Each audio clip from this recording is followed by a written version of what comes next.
Hi, Dr. Layton in the English 550 class. My name is Derek Stevens, and I'm joining you from Charlotte, North Carolina. Within the How English Works textbook, we've examined the different morphological processes used to create new words in the English language. And for the purposes of this presentation, I'm going to focus on the combining system. Combining is the process of connecting two morphemes to create a new word with new meaning.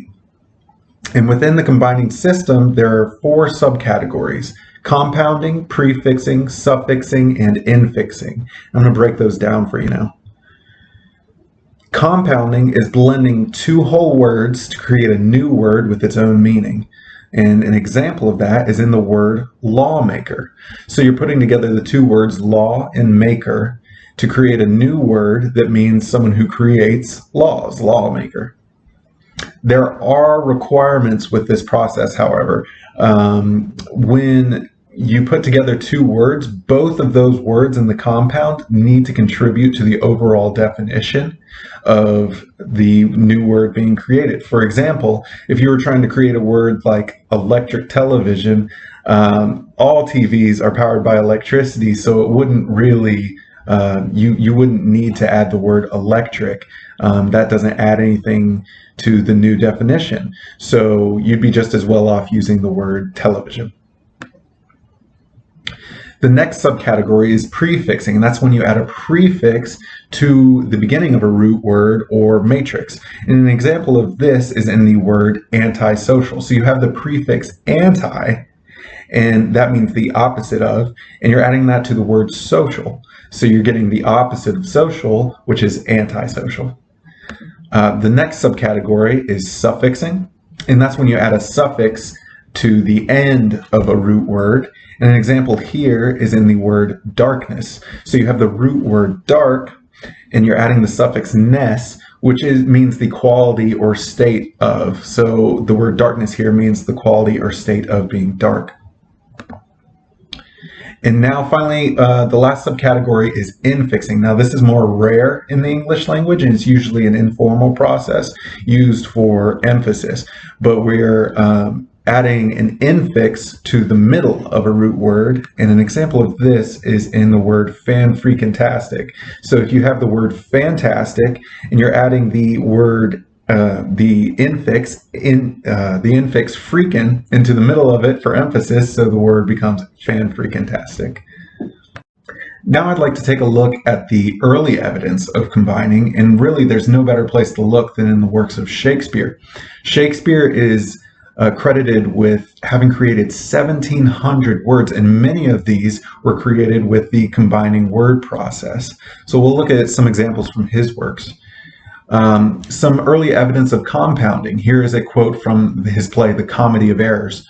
One pinch, a hungry, lean-faced villain, a mere anatomy, a mountebank, a threadbare juggler and a fortune teller, a needy, hollow-eyed, sharp-looking wretch, a living dead man. So this quote, he kind of went on a spree here of creating hyphenated compound words. And one thing that's fascinating about these words is that we use some of them today.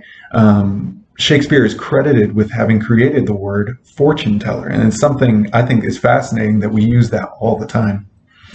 So here is an example of prefixing from Shakespeare's play Romeo and Juliet. Oh, here will I set up my everlasting rest and shake the yoke of inauspicious stars from this world-wearied flesh. Eyes, look your last. Arms, take your last embrace. So here he created the prefix word inauspicious by adding the prefix in to the word auspicious, basically creating a word that means not conducive to success. And that is an apt word choice because he killed himself actually right after saying this line, Romeo did. So an interesting example of prefixing. And now we have early evidence of suffixing, and this is in the play Troilus and Cressida.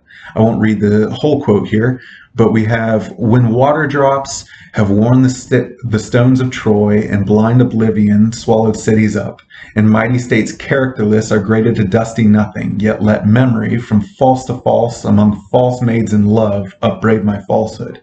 So he created the suffixed word characterless by adding the suffix less to the word character, basically describing a lack of character there. And this is another word that Shakespeare is credited for having created, and it's one that we still use today. And we actually do have an example of infixing in Shakespeare's work Romeo and Juliet, when Romeo said, "Tut, I have lost myself, I am not here. This is not Romeo, he's some other where." So Shakespeare took the word somewhere and added other as an infix to create the word some other where. So it's fascinating to see an example of infixing in Shakespeare's work. Now, for a contemporary example of the combining word formation process, we have George Orwell's novel 1984. And in the novel, a ruling political party creates a language called Newspeak that limits its speakers in such a way that all heretical thought is eliminated, and a desirable mental state is imposed on those who use the language. By limiting the language of the society to only include orthodox ideas, the individuals in the society are not as likely to think or act in a subversive way.